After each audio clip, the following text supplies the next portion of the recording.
The hospital took care of emergencies and short-time illnesses, serviced by a doctor and a male nurse.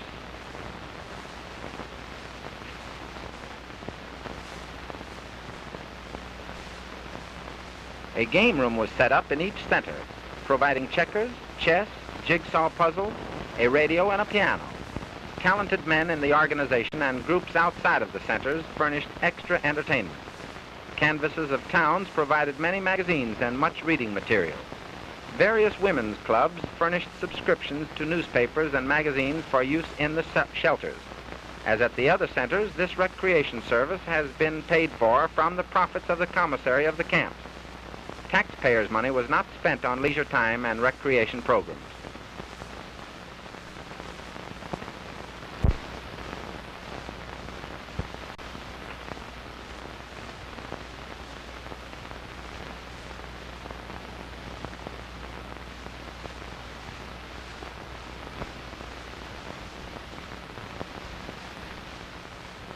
In the camp office, the necessary administrative work and bookkeeping are carried on, and records are centralized.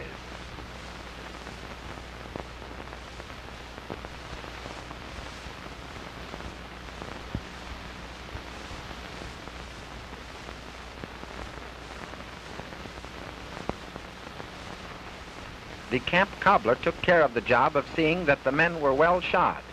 Old, worn-out shoes were exchanged for those that had been repaired and were as good as new.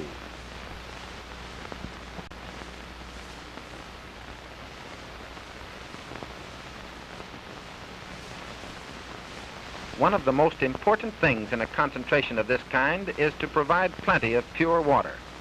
This miniature waterworks has every detail as complete as in a large municipal plant. Water is taken from behind the dam in the storage basin, pumped into the settling well, through the sand filters into the clear water well, and then pumped for use through a chlorinated unit into the storage tank situated in the middle of the camp to be used for drinking, cleaning, and washing purposes. There is plenty of pure, hot and cold water here for every purpose.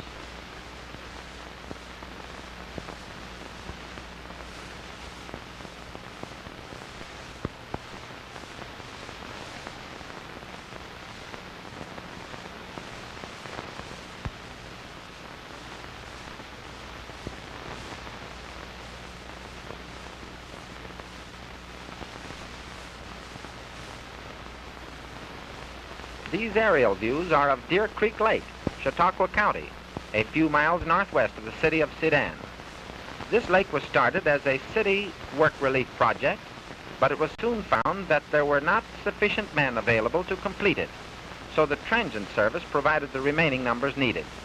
The assignment of labor was approximately 40% local relief and 60% transient labor until the last few months of construction, when it became almost 100% transient labor. The dedication ceremonies were held in June 1935, when this lake was completed.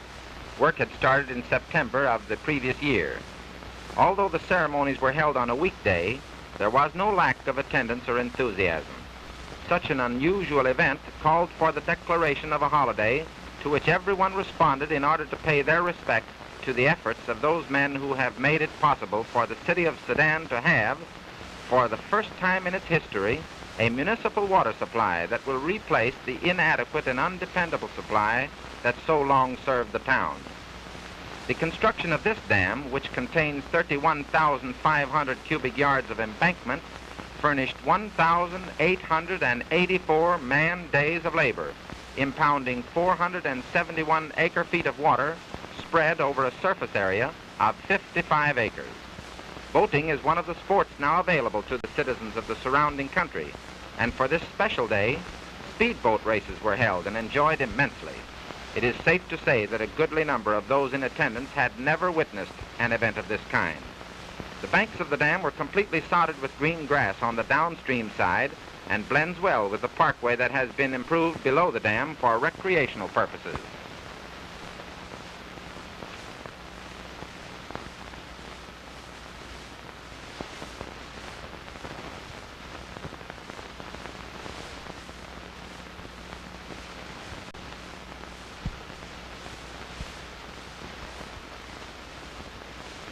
Medical care was provided, and complete treatment in infectious diseases was given by the State Transient Service. A physical examination service was in existence for each treatment center, and a migratory person had access to the county physician in each county. Even if a man did not stay in a center, he was required to take a medical examination. Men on their arrival at treatment centers were often in a run-down condition, suffering from malnutrition and neglect, and either had or were easily subject to pneumonia or other ailments. Other men were so far gone when they dragged themselves into a reference center that there was little hope of recovery.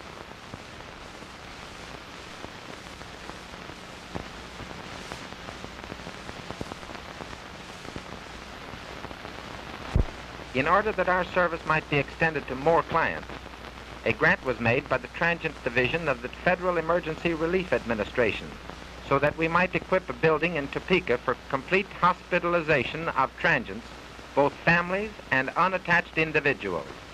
Although small, the new hospital was opened with a complete staff, providing service sufficiently adequate to include complete isolation, service for contagious diseases, an operating room, general ward, a fully equipped dental clinic, a proper medicine storeroom, a dispensing room, clinic treatment room, patient's waiting room, kitchen, dining room, and a dormitory for the staff. The original intention of establishing a women's ward in this hospital was never carried out because of inadequacy of staff and arrangement of wards. Women patients received treatment at the clinic, however, or in their homes. A convalescent recreation room was also established, complete with books, magazines, newspapers, and radio. The staff of the hospital was composed of a physician-surgeon who held consultations certain hours of each day, a dentist on duty certain days each week, a supervising nurse, a clinic nurse who assisted with the day nursing, and a night nurse. Several of the clients had either had previous experience as male nurses or were trained for such positions. The male nurses also acted as operating room assistants whenever their services were required. The average daily load at the hospital was 26 patients. During the time of operation of the hospital, the total number of patients admitted was 519. The outdoor clinic service averaged 80 patients per day. The more serious cases were admitted to this hospital from all treatment centers throughout the state, as well as the transient work camps.